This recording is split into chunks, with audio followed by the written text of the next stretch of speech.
Hi friends, బీరకాయతో curry చేశానన్నమాట. నేను బాగా వచ్చింది. ఎలా చేయాలంటే ఫస్ట్ ఆనియన్స్ చిన్న చిన్నగా కట్ చేసుకోవాలి. టమాటాస్ కూడా అలాగే కట్ చేసుకోవాలి చిన్న చిన్నవిగా. బీరకాయలు కూడా అంతే చిన్న చిన్నగా కట్ చేసుకోవాలి. పెద్దవిగా అంటే కర్రీ బాగుంటుంది, మరి చిన్న చిన్నవిగా అంటే కొంచెం బాగుంటాయి. మీడియం సైజులో కట్ చేసుకొని పెట్టుకోవాలి. కందిపప్పు ఉంటుంది కదా, అది ఫస్ట్ కుక్ చేసుకోవాలన్నమాట. ఏం లేదు, కొంచెం సాల్ట్ వేసుకొని కొంచెం వాటర్ వేసుకొని కుక్ చేసుకోవాలన్నమాట. కుక్ చేసి కొంచెం పక్కన పెట్టేయాలి. చల్లగైన తర్వాత ఫస్ట్ ఆయిల్ వేసుకొని దాంట్లో ఆనియన్స్ వేసుకోవాలి. ఆనియన్స్ బాగా ఫ్రై అవ్వాలన్నమాట. అవి కూడా బాగా ఫ్రై అయిన తర్వాత టమాటాలు వేసుకోవాలన్నమాట. టమాటాలు కూడా బాగా ఫ్రై అవ్వాలి.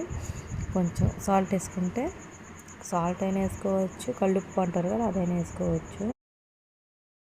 వేసుకొని బాగా ఫ్రై అవుతాయి అన్నమాట. అందులోనే అల్లం వెల్లుల్లి పేస్ట్ కూడా వేసుకోవాలి 1 స్పూను. అది కూడా బాగా ఫ్రై అయిన తర్వాత పసుపు హాఫ్ స్పూను, 2 స్పూన్స్ వచ్చి కారం వేసుకోవాలి. బాగా కలుపుతూ ఉండాలన్నమాట, మాడకుండా సిమ్లోనే అంతా చేసుకోవాలి. తర్వాత బాగా ఫ్రై అయిన తర్వాత బీరకాయ వేసుకోవాలి. చిన్న చిన్నగా కట్ చేసుకున్నాం కదా, అది వేసుకోవాలి.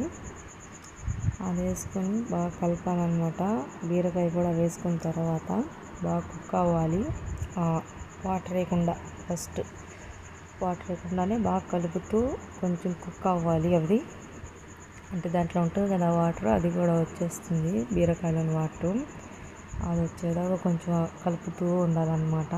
ఆ వాటర్ వచ్చిన తర్వాత 1 గ్లాస్ వచ్చి వాటర్ వేసుకోవాలన్నమాట.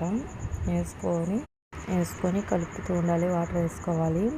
వాటర్ వేసుకున్న తర్వాత కొంచెం కుక్ అయిన తర్వాత పప్పు కుక్ చేసుకున్నాం కదా, అది కూడా వేసేసుకోవాలి. అది వేసుకున్న తర్వాత కొంచెం ధనియాల పొడి కూడా వేసుకోవాలి.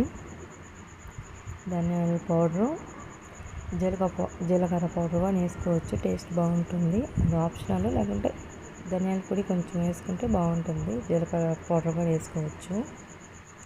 కొత్తిమీర వేసుకొని దింపేయాలి.